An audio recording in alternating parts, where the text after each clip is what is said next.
acompaña Roberto Rosario, el magistrado Rosario Márquez, y el ingeniero Guillermo Guzmán Fermín, ambos miembros de los organismos superiores de la Fuerza del Pueblo. Bienvenido, ingeniero y doctor. Bueno, buenos días a todos y de nuevo aquí, ¿verdad? En este programa es mío, ¿verdad? Sí, siéntase. Claro. Para comunicarnos con el pueblo dominicano en estos finales de esta campaña para elegir las autoridades municipales. Así que gracias, Freddy, y gracias a cada uno de ustedes por darnos el espacio. Qué bueno tenerlo por aquí para saber qué está haciendo ya en la víspera del proceso del próximo domingo, qué está haciendo la Fuerza del Pueblo durante el día de hoy y mañana, que son los días finales de la campaña. Bueno, quedan algunas actividades de masa, sobre todo en el día de hoy, en el día de mañana. En la mayoría de los pueblos del interior están haciendo actividades de cierre ya locales de las candidaturas a alcalde y la candidatura de regidores. El presidente Fernández le queda una u otra mañana, básicamente va a estar por Santiago de los Caballeros y creo que va a tener una aquí en el Gran Santo Domingo. Y estaremos cerrando. Mientras tanto, las estructuras del partido están concentrados en en el montaje de la logística electoral del día de, es decir, en garantizar que cada uno de los compañeros que van a ser seleccionados como delegados tengan su atuendo, tengan además de eso la garantía de que ese día le va a llegar la comida para que tengan la seguridad de alimentación, de que además de eso van a tener su suplente, de quién va a ser su supervisor. Es decir, estamos en esa menéutica que la gente cree que es sencilla, pero no lo es. Estamos hablando de que son 2 personas mínimo por cada colegio electoral, más una logística de 4 o 5 personas en cada recinto electoral para garantizar la movilidad de nuestros electores y para llevar también una información exacta de la concurrencia de los electores de la Fuerza del Pueblo que fueron a sufragar. La Fuerza del Pueblo ya está lista para participar en esta contienda, ya estamos dando los pasos finales para unas elecciones históricas para nosotros, porque en términos reales es la primera elección de la Fuerza del Pueblo. Y digo en términos reales, porque en las elecciones pasadas, cuando la Fuerza del Pueblo participó en febrero, todavía los primeros días de febrero se estaba discutiendo en los tribunales si nosotros nos íbamos a llamar o no nos íbamos a llamar Fuerza del Pueblo. Todavía faltando 10 días para la elección, nosotros ni siquiera sabíamos que los tribunales nos iban a autorizar a utilizar el nombre de Fuerza del Pueblo. Por tanto, fueron en condiciones muy irregulares. Nuestra propia militancia estaba fragmentada. Una parte de ella estaba en el viejo partido, otra parte ya estaba con nosotros. El partido político en el que nosotros nos basamos para participar no había logrado hacer las reservas debidas para llevar candidatura y por eso tuvimos que inscribir candidatos en diferentes partidos. Algunos fueron incluso algunos fueron por el PRM, otros fueron por el Partido Reformista, otros fueron por el vice. Es decir, no estábamos en condiciones objetivas para tener una participación exitosa. Al día de hoy le puedo decir a ustedes que ya nosotros tuvimos la posibilidad de presentar candidatos en todo el territorio nacional con posibilidades de éxito, pero decidimos privilegiar la participación unificada con otra fuerza política y por eso, compañeros meritorios, le agradecemos que tuvieron el desprendimiento de renunciar a sus legítimas aspiraciones para lograr una participación política unificada con el Partido de la Liberación Dominicana, con el Partido Revolucionario Dominicano y con los partidos de Juntos Podemos, entiéndase ahí también,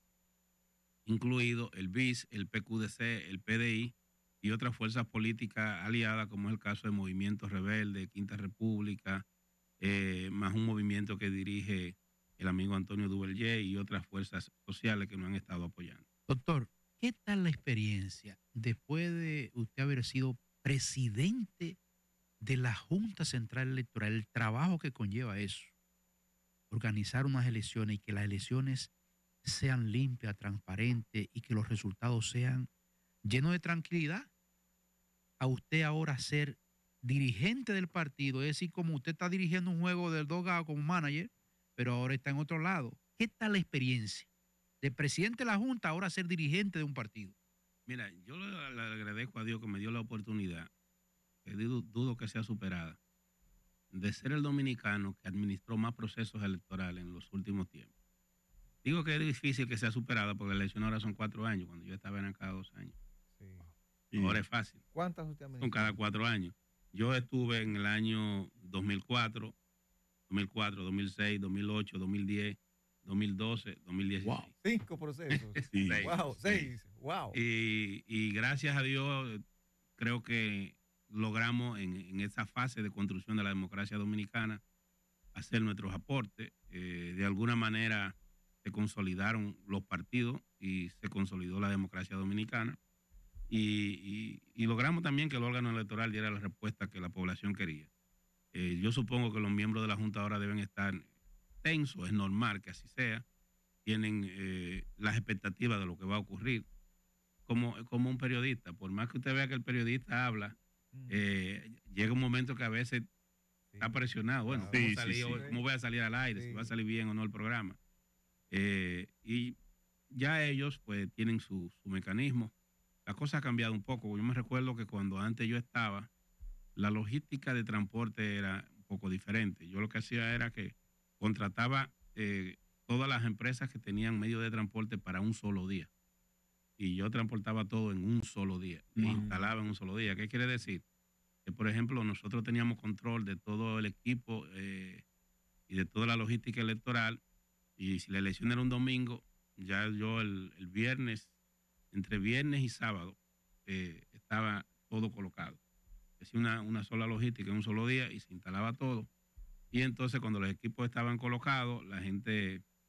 Los delegados de los partidos iban y dormían, tenían una gente que me decía ahí. Mire, doctor. Cuidando el cartón. doctor, cuidando el cartón. Mire, nadie con más autoridad que usted, que ha dirigido 6 procesos electorales, como para analizar la situación, la coyuntura que tenemos en estos momentos. 2 personas llevaron una instancia a la Procuraduría pidiéndole al procurador electoral hacer una investigación de un supuesto hacker o unos supuestos hackers que ha contratado, según esas personas, el director del DNI para hackear el proceso electoral del próximo domingo. Entonces, la oposición política llevó un recurso luego a la Junta Central Electoral dándole aquiescencia a esa denuncia que han hecho esas personas y pidiéndole a la Junta hacer la investigación. Luego la Junta entonces emite un comunicado que, sin mencionar a esas personas, le dice al procurador electoral que está en la disposición de aportar toda la información necesaria, pero garantiza que hay un proceso transparente, que hay un proceso montado que garantiza el voto y la transparencia del proceso. Y le voy a recordar algo para entonces formalizar la pregunta. El presidente de la Junta dijo hace 2 o 3 días, y se lo recuerdo porque usted tiene mucha experiencia de eso, que hay un sistema de transmisión encriptada fuera de Internet que, según él, es inhackeable. ¿Cree usted que con su experiencia, lo que usted conoce y lo que se ha dicho hasta el momento, existe posibilidad de hackear ese sistema encriptado y cambiar los resultados en 393 territorios que se va a votar el próximo domingo? Mira, lo que ha hecho la oposición política dominicana no es tener la iniciativa de poner una denuncia. La denuncia la hicieron personas vinculadas al gobierno. La denuncia la hizo el señor Jochi Vicente, que es un contratista del gobierno y que además de eso también ha tenido funciones con este gobierno. Es decir, la denuncia sale de un sector del Partido Revolucionario Moderno. Vamos a poner las cosas en su justo lugar. Y como es una denuncia que sale del vientre del Partido Revolucionario Moderno, mal haría la oposición en hacérselo loco. Entonces, la oposición lo que ha ido y lo que decidió el Rescate RD, cada uno de los partidos que estuvimos presentes, es depositar una instancia pidiéndole a la Procuraduría General de la República que le dé respuesta a la denuncia que ese señor ha hecho. Y la Junta Central Electoral, de manera correcta también, le ha pedido a la Procuraduría que en la mayor rapidez posible también le dé respuesta a la denuncia que esos señores han hecho. Y es importante, ¿por qué?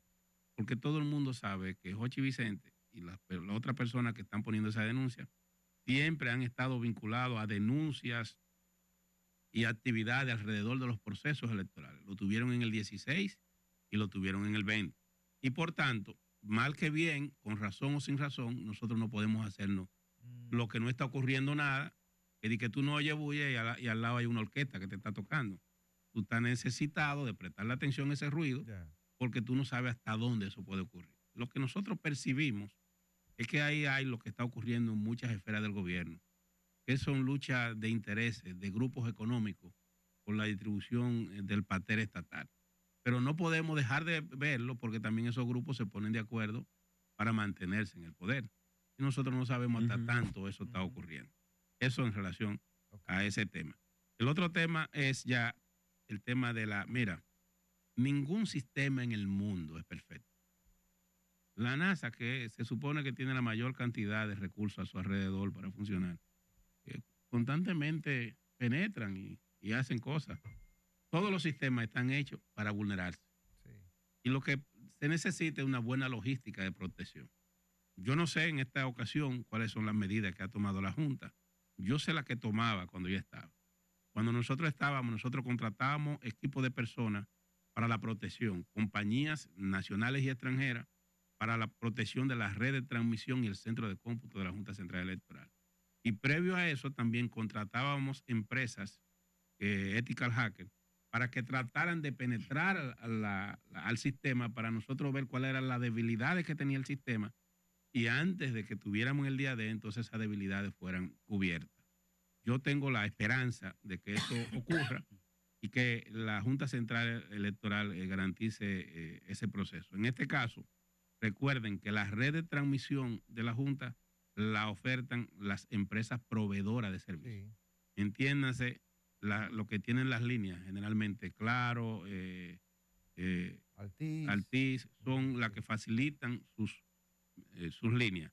La Junta lo que hace es que contrata una línea exclusiva, en este caso aislada, que tiene una protección física, generalmente la Policía Nacional y el Ejército protegen esa línea para que en lugares muy críticos no puedan ser vulnerados.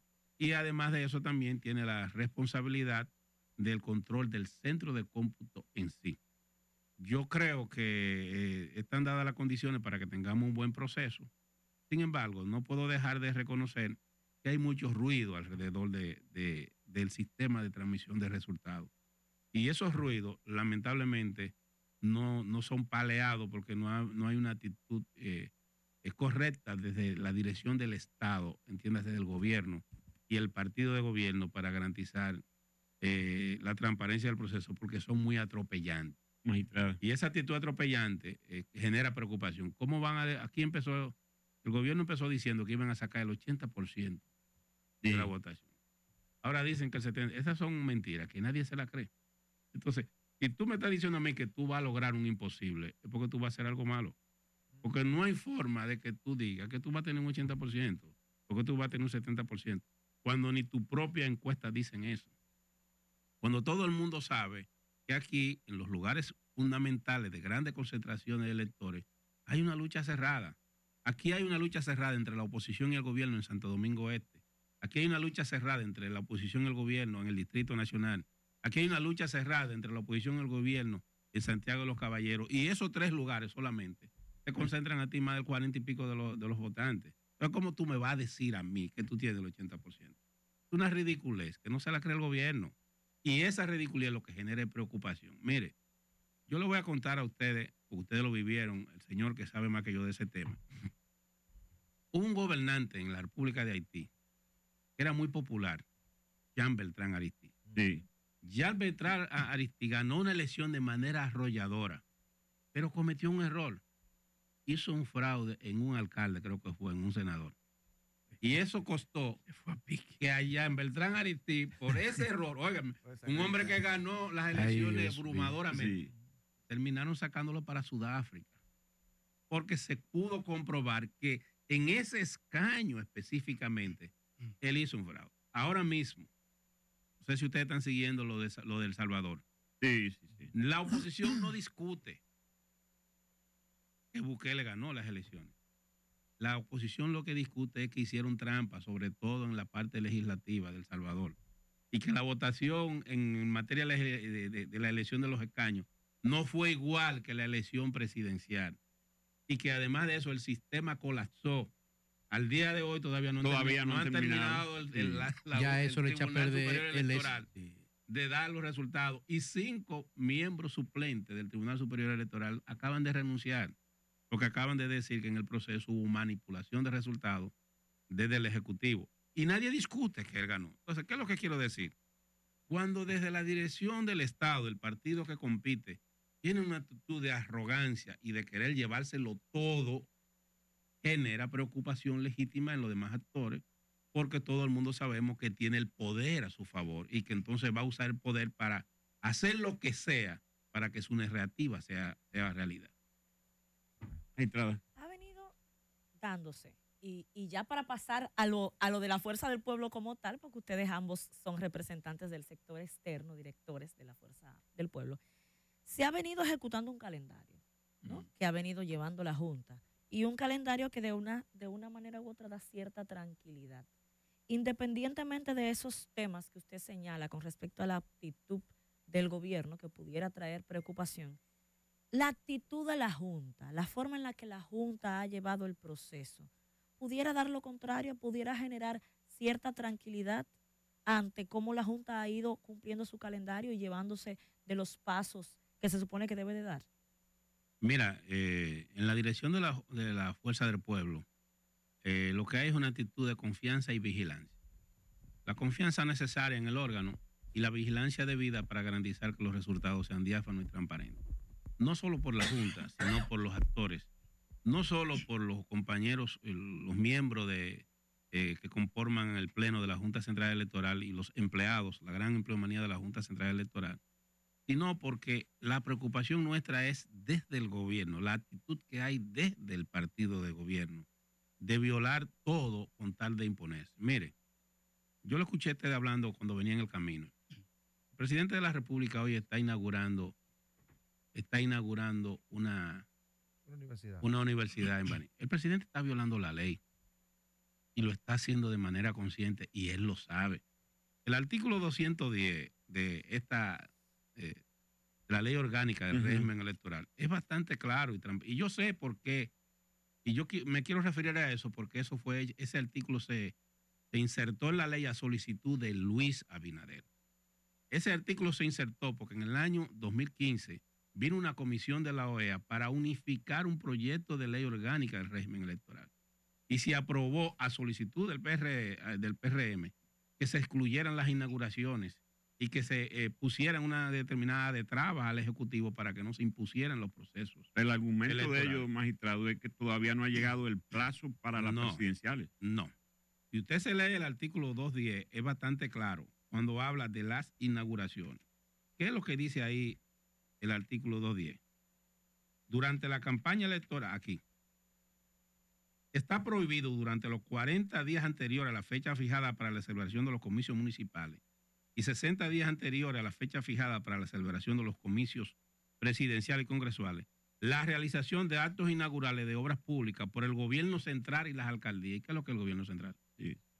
¿No será que tiene una... Gobierno central y las alcaldías. Lo que está diciendo aquí, que 40 días antes de las elecciones, ni el gobierno central ni las alcaldías, a menos que ellos tengan un diccionario diferente o que tengan una forma diferente de explicarlo, y quien menos debe hacerlo es el presidente Abinader. ¿Es un asunto de interpretación, doctor? No, dice, ahí no hay está interpretación. Prohibido no. 40 días antes de las elecciones municipales y 60 días antes de la presidencial. De la presidencial. No será al final que esté el problema la redacción. A lo mejor ellos lo interpretan así. No, también no nos hagamos sinvergüenza, mire. No, yo digo porque el legislador, el legislador pudo perfectamente decir, está prohibido, para evitar este debate, está prohibido. Ese artículo yo fui de lo que lo redacté, y sea solicitud de quién.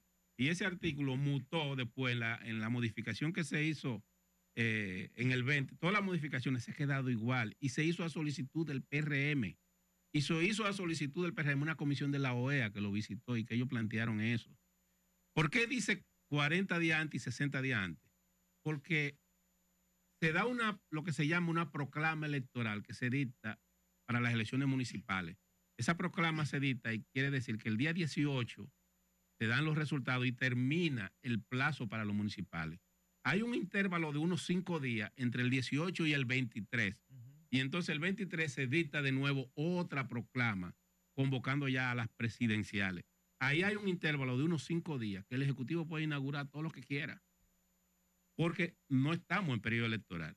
Pero en los 40 días antes y los 60 días antes, ni el Ejecutivo ni las alcaldías pueden hacer O inauguraciones. sea, que lo que debería de pasar es que, fuera de lo que se está interpretando, que es 40 días para los alcaldes y los 60 para el presidente, es que son 2 prohibiciones, tanto de 40 como de 60. Claro, es que así fue que se consensó y así lo solicitó el Partido Revolucionario Moderno. Mire, vayan a Google y busquen las declaraciones que daba Luis Abinader en las elecciones del 15, las declaraciones que daban en las elecciones del 12, Separaron las inauguraciones. donde del ellos 15. decían que se oponían a que se hicieran esas inauguraciones. En el 20 separaron las inauguraciones. Pero óigame, y en el 16, y se tomaron medidas. Y óigame, lo que está ocurriendo, ustedes no tienen idea de lo que está ocurriendo en este país. Señores, esta gente está queriendo comprar una elección. Lo que el gobierno está haciendo es algo asqueroso. Mire, aquí se está usando dinero de una manera brutal. Pero, magistrado, no está muy fuerte el término No, asqueroso. Yo ayer estaba, por ejemplo, en Dajabón, y usted ve los vehículos como Pedro por su casa del Estado, distribuyendo de todo, distribuyendo en madera, distribuyendo. Y usted Sí. se tira una foto, usted no tira una foto. Pero es que hay demasiada. Yo estuve allá, mire, yo estuve en Loma de Cabrera y estuve en Dajabón. Y lo que está ocurriendo, lo que el gobierno está haciendo es algo que no tiene. Doctor, ¿por qué no ve El la- gobierno, óigame lo que le voy a decir hoy. No importa quién gane las elecciones, el gobierno va a crear una crisis en el sistema financiero y en la administración de la finanza del Estado, peor que la que se creó cuando Hipólito en el año. Doctor, Magistrado, perdón. aprovecho esa exposición suya para preguntarle al ingeniero Guzmán. Perdón, Fermín. don Fred, perdón, pero mire, no dejemos pasar eso que acaba de decir el doctor Rosario, de la crisis financiera, Pérez, eso es algo serio. Sí. Peor que cuando Hipólito. No, pero Pérez, doctor. Usted. Ah, peor. Doctor, pero Pérez. Una pregunta. El magistrado Doctor, exagera doctor, que está en doctor, campaña. Doctor, déjame hacerte una pregunta. ¿A ti te llegaron 1.500 pesos sin tú saber quién te lo mandó? A mí no me llega. ¿Cómo va a ser? No, Pero a todo el mundo a mí aquí tampoco, el gobierno le está mandando 1.500 No, y no. 2.000 Doctor, pesos. pero venga No, acá, a mí no doctor. me lo Sí, mandaron. sí, hombre. A mí La No, amiga pero Gloria no. Reyes, Gloria Reyes está siendo efectiva. Le están mandando dinero a todo el mundo sin tener nada que ver con el sistema de protección Magistrado, ¿Pero a permítame. dónde? y de beneficiarios del Pero SUBE. Permítame. no, pero yo quiero, eso está como complicado. A la cuenta de uno, ok. Sí, pero- miren, Pero a a ver. nosotros no nos ha llegado. Ah, eso que a lo mejor ustedes, mire- ellos piensan que ustedes no van a votar por ellos, por eso Pero, lo pero están mire, mandando. mire, doctor, la administración del Estado cambió hace mucho tiempo. Distribuir dinero así no es posible. ¿Y usted lo duda? Porque, no, oiga, ¿por qué? Porque el funcionario que cogió un dinero para distribuirlo, si no ha licitado alguna obra o algún tipo de servicio, corre el riesgo de ser procesado judicialmente. No es tan sencillo, doctor. Pero mire, ¿Cómo se puede distribuir tanto dinero así sin José María, que haya una justificación? pero mira, Así lo están haciendo. esta ¿Y de dónde mañana, lo sacan? José María, Bueno, recuérdate que en los préstamos que ha hecho el gobierno, en el Banco de Reserva, ellos tienen depositado en una cuenta más de 200 y pico de millones de pesos. Y todo ese dinero que se ha cogido prestado, ¿qué tú crees que ha hecho el gobierno? ¿O lo tienen depositado en el Banco de Reserva? La reserva, ¿O la lo tienen en reserva. el Banco Central? No, ¿O estoy hablando pero la mentira? inversión, la que, reserva las del inversiones Banco que ha hecho, Central. doctor, también, porque, por ¿Cuáles ejemplo, inversiones? en Santiago ha hecho una inversión más de 70.000 millones de pesos Ah, ¿en qué? en obras. ¿A cuáles? Dice el gobierno y los El santiagueños. monorriel, el pero ven teleférico. acá. Ahí está el la dinero. circunvalación. Ah, Mire, ahora, ingeniero. Eso es doctor, aguaje, perdón, eso es aguaje, el Fred, gobierno lo que hace mucho perdón, aguaje. don Freddy, perdón. Decía Víctor de Hace esta mañana en la entrevista en Color Visión que eso era antes que se daba dinero así de caja, que ahora no. Que ahora es un proceso, que no es No. todo el mundo que recibe caja de cuarto, así No, que. no, ahora se los mandan a la cuenta directamente. Él tiene razón. No, pero espérese. Efectivo o no. Efectivo, no, él los manda a la Mire, cuenta. de manera magistrado, directa. usted hizo un planteamiento un tanto tenebroso de lo que puede pasar a partir de lo que está haciendo el gobierno para mantenerse en el poder más allá del evento electoral. Mi pregunta al ingeniero Guzmán Fermín. ¿La ley 124 tiene que ver con esos planes, de acuerdo a su punto de vista? Por supuesto, es una ley que evidentemente obedece a un plan del gobierno para manejar e intimidar a la oposición política en la República Dominicana, porque ellos saben muy bien de que esa ley no fue la que se aprobó por consenso en la Cámara de Diputados. Inclusive, un grupito de diputados, de legisladores, engañaron a sus propios legisladores de su partido, que no sabían que habían cambiado un simple término en uno de sus articulados, y que le da la facultad a la Dirección Nacional de Investigaciones de facultades, unas super facultades, por encima, inclusive obviando el sistema judicial, para poder interceptar teléfonos, para poder apresar personas, y para poder obligar a que den información, inclusive, y respetando el secreto profesional, tanto para periodistas como profesionales, como médicos, hasta sacerdotes inclusive, el secreto de confesión. Por lo tanto, en lo que eso va al Tribunal Constitucional, en lo que eso va a una, vigente la ley, una modificación, que ellos dicen que es en una comisión para darle larga a las cosas, la ley ya se puede aplicar. La promulgó el presidente. Inmediatamente. Y nada de esto es fortuito, porque buscaron el momento oportuno para hacerlo. El último día de la legislación, en Navidad, un 29 de diciembre, y lo pasaron de manera subrepticia. Y cuando un legislador, el diputado Bueno, del PRM, quiso darle lectura a esa modificación, el presidente de la Cámara de Diputados paró a este legislador para que no dijera nada. Eso iba a ser por secretaría y nadie supo de esa modificación. Incluso cuando él la leyó rápidamente, que el subconsciente lo traicionó, está medio consensuada, ni siquiera dijo consensuada, medio consensuada, y dio lectura solamente a lo que ellos agregaron, no a lo que ellos eliminaron. Por lo tanto, el presidente la promulgó en el primer momento, en enero, de manera rápida, con esa intención. Ahora bien, ¿qué ocurre con esta ley?